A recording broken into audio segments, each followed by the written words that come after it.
Assalamualaikum warahmatullahi wabarakatuh. Perkenalkan, nama saya Kailalia Tarani dengan NPM 247830114 dari Prodi Teknologi Rekayasa Prakarena kelas TRPL 4A.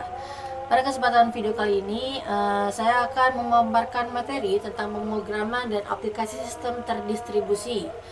Nah, jadi pada presentasi hari ini itu akan membahas perkembangan sistem terdistribusi, konsep dasar pemrograman hingga komunikasi jaringan menggunakan soket. Oke, langsung saja kita akan masuk ke materi yang pertama, yaitu perkembangan sistem terdistribusi. Jadi pada era digital saat ini, sistem jaringan client server itu semakin berkembang dan banyak digunakan dalam berbagai bidang bisnis. Perusahaan tuh mulai membangun aplikasi berbasis jaringan agar dapat memberikan layanan yang lebih cepat, efisien, dan responsif kepada pengguna. Karena itu, sistem terdistribusi itu menjadi dasar penting dalam pengembangan aplikasi modern. Selanjutnya itu ada yang namanya istilah-istilah dasar. Nah, pada saat ini itu terdapat beberapa istilah dasar dalam pemrograman. Jadi yang pertama itu ada kumpulan instruksi yang disusun untuk menyelesaikan suatu masalah menggunakan bahasa pemrograman. Yang kedua itu ada yang namanya bahasa pemrograman, yaitu aturan atau tata cara penulisan program yang memiliki sintaks dan semantik. Dan yang terakhir itu adalah pemrograman, yaitu proses pengimplementasian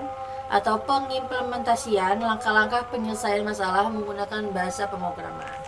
Selanjutnya kita akan masuk ke pemecahan masalah. Jadi terdapat dua teknik dalam pemecahan masalah, yaitu ada top down dan bottom up. Nah, yang pertama itu kita akan membahas teknik top down. Nah, teknik top down itu dimulai dari masalah utama, kemudian dipecah menjadi bagian yang lebih kecil hingga mudah diselesaikan.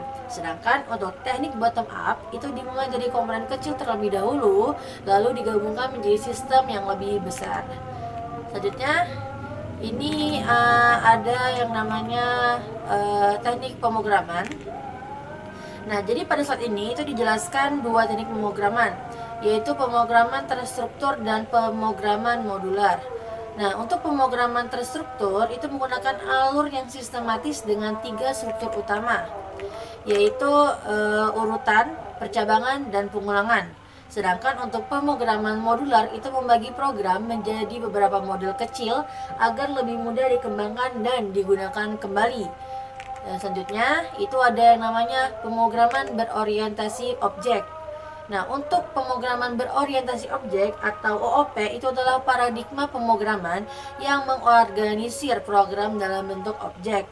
Nah, setiap objek itu memiliki data dan perilaku masing-masing sehingga program itu menjadi lebih terstruktur dan mudah dikembangkan. Selanjutnya kita akan masuk ke pilar OOP. Nah, untuk selanjutnya itu ada pilar OOP. Jadi dalam pilar OOP itu terdapat 4 pilar utama. Yang pertama itu ada encapsulation, yang kedua ada inheritance, yang ketiga itu ada polymorphism, dan yang terakhir itu ada abstraction. Jadi kita akan bahas dulu yang pertama untuk encapsulation. Apa itu encapsulation? Itu adalah menyembunyikan data internal agar lebih aman. Selanjutnya itu ada inheritance, yaitu pewarisan sifat dari kelas induk ke kelas anak. Yang ketiga itu ada polymorphism, yaitu kemampuan objek merespons metode yang sama dengan cara yang berbeda. Dan terakhir itu ada abstraction, yaitu menyederhanakan sistem dengan hanya menampilkan bagian pentingnya saja. Oke, selanjutnya itu ada yang namanya pemrograman internet. Jadi pemrograman internet itu merupakan bidang pemrograman yang berfokus pada pengembangan aplikasi berbasis jaringan internet seperti website dan web application. Dan dalam sistem client server, salah satu konsep penting yang harus dipelajari itu adalah soket. Selanjutnya itu ada soket. Nah, untuk soket itu adalah titik komunikasi yang memungkinkan dua program saling bertukar data melalui jaringan. Jadi untuk analoginya itu seperti ini, colokan listrik. Jadi di mana klien dan server harus terhubung agar data itu dapat mengalir dan komunikasi itu dapat terjadi. Selanjutnya kita akan masuk ke definisi tentang soket.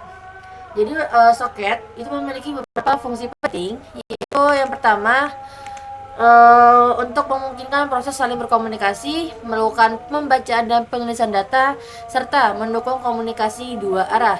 Karena itu, soket sangat cocok digunakan pada model client server.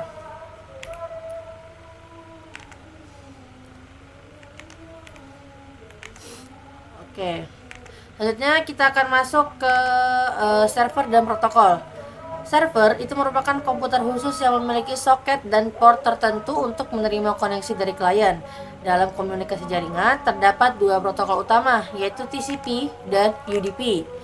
TCP itu bersifat andal dan menjadi data sampai dengan benar dan menjamin data sampai dengan benar. Sedangkan untuk UDP itu lebih cepat tetapi tidak menjamin pengiriman data. Selanjutnya kita akan masuk ke tipe soket. Tipe soket itu menentukan bagaimana data dikirim antara klien dan server. Terdapat Unix domain socket yang digunakan dalam satu komputer dan domain internet yang digunakan antar komputer melalui jaringan internet. Selanjutnya itu ada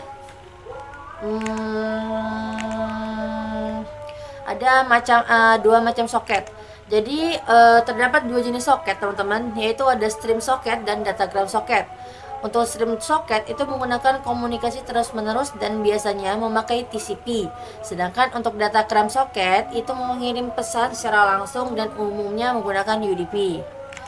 Selanjutnya kita akan masuk ke Windows soket. Nah, untuk Windows soket atau WinSock itu adalah antarmuka pemrograman pada sistem operasi Windows yang digunakan untuk komunikasi jaringan. Jadi WinSock itu memungkinkan aplikasi untuk mengirim dan menerima data menggunakan protokol TCP maupun UDP.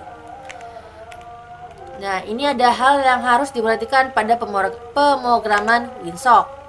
Jadi dalam pemrograman WinSock itu terdapat 3 hal penting yang perlu kita perhatikan, yaitu ada properti, metode, dan event.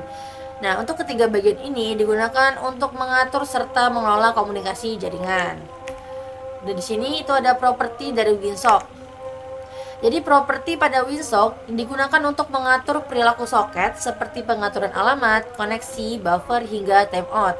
Contohnya yaitu ini ada SORSUDRR, ada SO keep alive dan TCP not lay. Ini ya contohnya teman-teman. Itu ada fungsinya juga.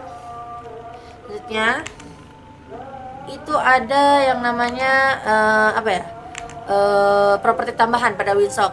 Jadi selain yang telah saya jelaskan tadi, itu terdapat beberapa properti lain seperti localhost, local IP, remote port, dan state.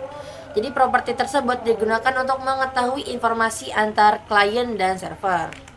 Selanjutnya itu ada metode WinSock.